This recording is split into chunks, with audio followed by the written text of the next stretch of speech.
Hey, welcome back, fans and friends. As promised, this video will be featuring cars like this, but not exactly like this. So this is I believe it's the Barrett Jackson. Yeah, there you go. So it's the Barrett Jackson Series 11, I think. Chevrolet Impala,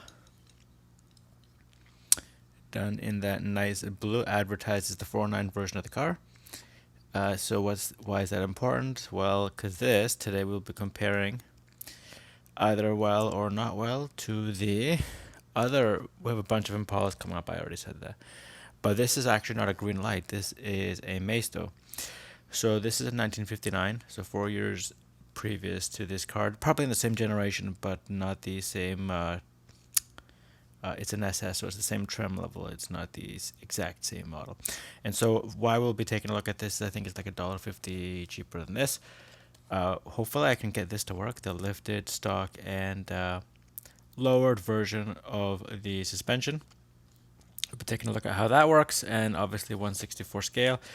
Ages 8 and plus, apparently they have more trust in people smashing these things. And this is the Lowrider, so I will be doing the Lowrider green light version of this car and this car, obviously, in the next video. So keep in touch for that. If you like Impalas, you like 1/64 versions of them, here is a place to be. Not the place, but anyway. Maisto design, the Lowriders, you can see there, the Impala, and it there I believe is the Buick Regal I did previously.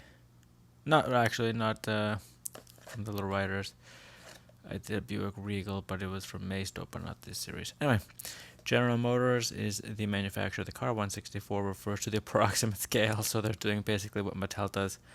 And you're gonna destroy this packaging, keep it or don't keep it. All the usual stuff, made in China.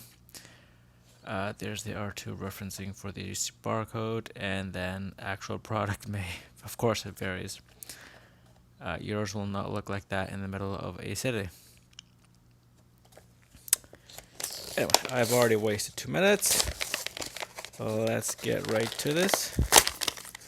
And so I also brought it up previously. They do include a big blue-esque plastic clamshell.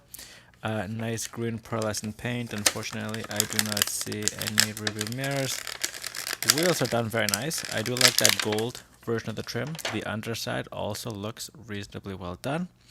I guess that's where we will be starting. I don't see how it low rides,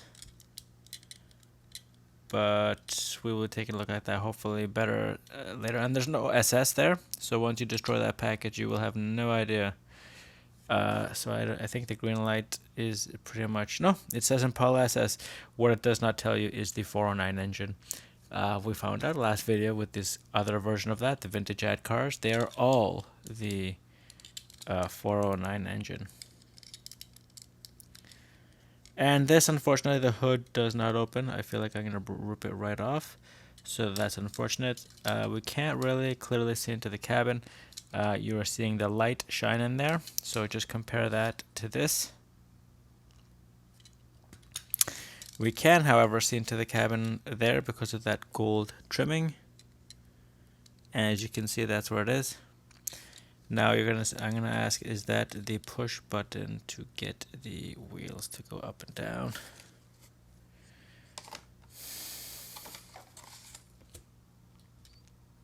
Alright, so there's no switch, nothing. So this is the stock version. And so I'm gonna quickly go over. I do like the rear wings though. So here we have that 1950s feel to it, the floating wings, and we have Lowriders right on the license plate there. The lights are fantastic, so if Greenlight ever decides to do that, I am all for it. Just look at that. Has that 50s flying saucer slash, what was I thinking of? Evil villain look to it on the back. I'm going to try to go over the car quickly before I explain what I was talking about. So it is pretty much plain and simple. You have nothing painted on the grille. Lights, bumper, all the same chrome. There's the only Impala, the racing of the Chevrolet brand, on the green pearlescent paint. You have window wipers, which are nicely painted on the front windshield. We do have the bar there, and you can sort of see it doesn't line up with what's been painted. You can see there the green gap. Okay, everything else looks okay. Door handles. This is obviously a two-door car. You have the decals on the side there. Remember, this is not a stock car. This is aftermarket. The rear end of the car is painted way better than the front end. And just for comparison, I guess this Impala is not much better. And this is the green light. The only thing painted differently on the front are the two indicators. So I apologize for that. And then the rear of the car is where it does reasonably well. You have the lights.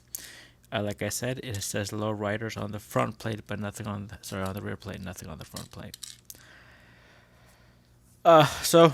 Once again, the only major difference here is the transmission. You have Maisto there, made in China. The website, used under license, 1959 Chevrolet Impala. There's the two screws. So the only thing that keeps this car is literally physical force. So you see here, this bar there, you just push it in. And that's how the car low rides. And then that, yeah, so basically it still rolls, so you can't really complain there. The green light one does as well. But then what you do is literally you will be pulling up like that, and that's the stock configuration. So literally right now I have the back wheels in stock, front wheels in lowrider configuration. You can just see the difference there.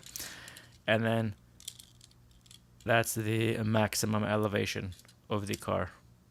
And that's what it'll look like. Still rolls.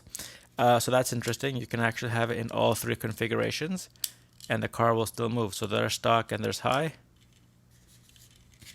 And then finally there is the absolute highest the car will go. And you can just see the difference in clearance between the two cars.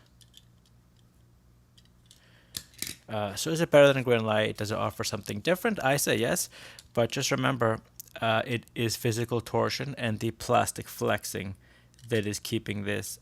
Maybe if I have a light to shine in there, there are 3 separate grooves that keep this thing from falling down when it's up. Otherwise, literally, you just push it back in. You can hear the clicking. That's literally all that's keeping this. There's no special switch, nothing. So I'm just going to revert it to stock. That's it. Hopefully somebody has learned something about this series. There's a bunch of them. Like I said, I think it's a Capri and a bunch of other cars. A Regal, hopefully. If there's a Regal, I'll grab it for sure. Or GNX or something, maybe. We'll see. But that did look like a 1980s, early 90s vehicle. This is a late 1950s, early 60s vehicle. You can just see the difference. I, in fact, would prefer if Greenlight actually makes one of these. I'll definitely pick it up. Anyway, fans and friends, I'm sorry for dragging this on. The 1959 Chevrolet Impala SS. Maisto's Lowriders, one that's very rarely done on this channel because I don't make too many things I like. There's been a few F1 cars and other things like that. But anyway, it had the Impalas, it had a bunch of them on the shelves, so I said, why not? Thank you for watching. This is Thomas from Toronto, and till the next one.